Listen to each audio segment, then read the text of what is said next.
మహాభారతం సులభ శైలిలో పరీక్షిత్తు మహారాజుకు తప్పని తక్షకుని విషాగ్నులు. నా సర్వశక్తులను ధారపోసి మహారాజును కాపాడుకోవాలి. దైవాంశ సంభూతుడైన ఆ మహారాజును రక్షిస్తే ఇహము పరము రెండు కూడా దక్కుతాయి అని ఆ కొత్త బ్రాహ్మణుడు అడుగు ముందుకు వేయబోగానే నల్ల బ్రాహ్మణుడు, ఆగండి, నేనే ఆ తక్షకుణ్ణి. ఇదిగో ఫలపుష్ప పరిశోభితమైన ఈ మహావృక్షాన్ని కాటువేస్తాను. ఒక్క పువ్వు వాడకుండా, ఒక్క ఫలము కందిపోకుండా ఈ వృక్షరాజాన్ని ఆశ్రయించుకొని ఉన్న ప్రాణికోటులతో సహా యథావిధిగా పునరుజ్జీవితం చేయగలరేమో ప్రయత్నించండి. అప్పుడు తేల్చుకుందాము మీరు మీ మహారాజును రక్షించుకోగలరో లేదో అంటూ ఆ బ్రాహ్మణుడు వెరగంది చూస్తుండగానే పైన ఉండి వారి సంభాషణ ధోరణిని అక్షరం పొల్లుపోకుండా వింటున్న నేను భయకంపితుడనై ప్రాణాలను గుప్పిట్లో పెట్టుకొని కొట్టుకులాడుతుండగా ఆ నల్ల బ్రాహ్మణుడు ఉన్నట్టుండి భయంకరమైన పాముగా మారిపోయాడు. మరుక్షణం అగ్ని కణాలు చిమ్ముతున్న నోరు తెరిచి నేను ఉన్న ఆ చెట్టు మొదట్లో కాటు వేశాడు. వెంటనే ఆ వృక్షంతో పాటు నేను కూడా ఆ ప్రచండ విషజ్వాలకు ఆహుతైపోయాను.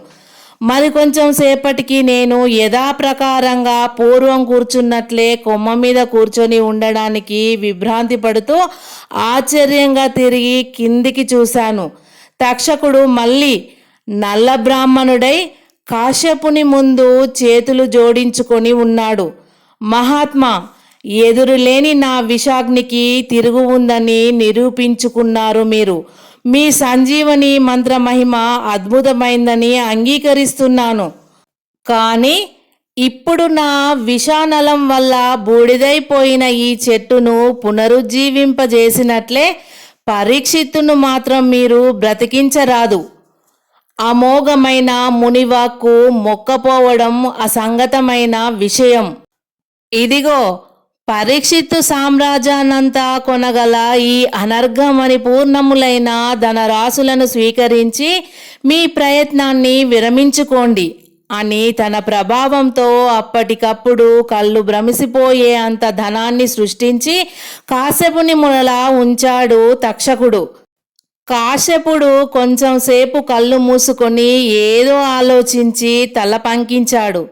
తరువాత కళ్ళు తెరిచి తక్షకుణ్ణి చూస్తూ, సరే, భవితవ్యం ఇలా ఉంది. సృష్టికారకుల నిర్ణయాన్ని నేను వమ్ము చేయదలుచుకోలేదు అని ఆ ధనాన్ని స్వీకరించి తక్షకునికి వీడుకోలు చెప్పి వచ్చిన దారినే తిరిగి కదిలిపోయాడు ఆ కొత్త బ్రాహ్మణుడు.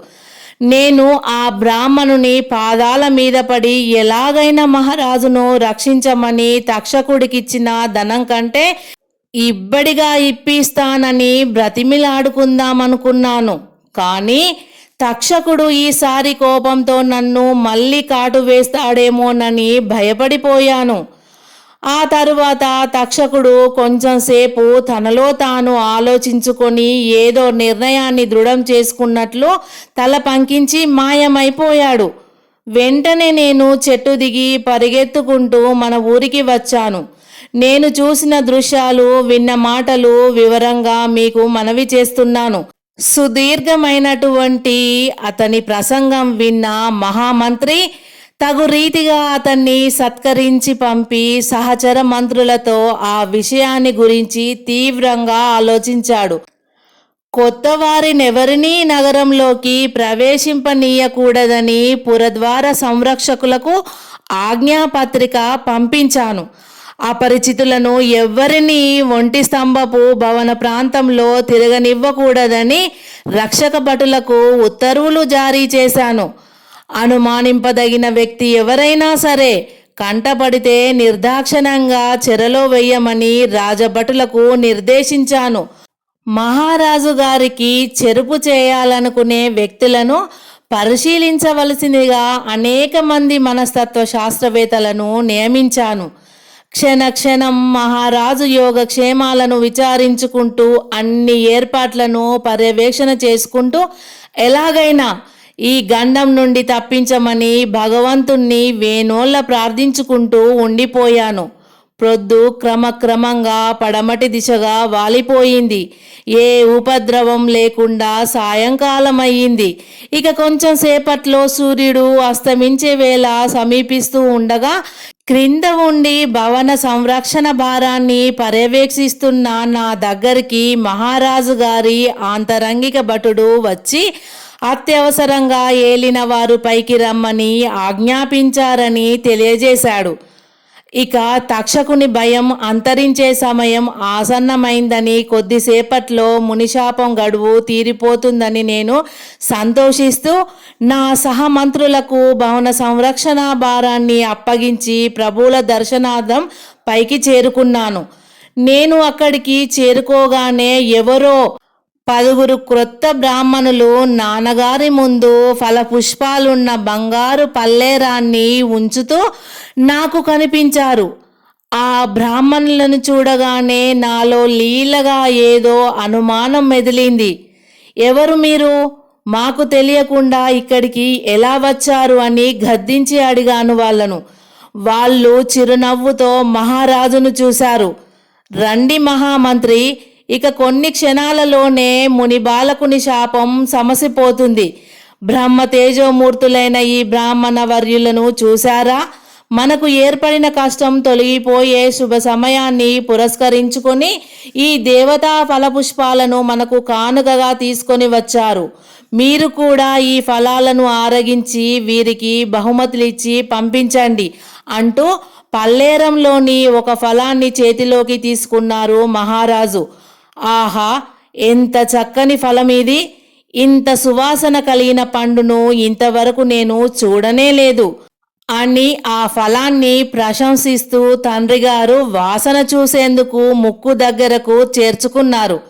వెంటనే లత్తుక వంటి రంగు కలిగిన ఒక చిన్న పురుగు ఆ పండు మధ్య భాగంలోంచి కొద్దిగా తల ఎత్తింది.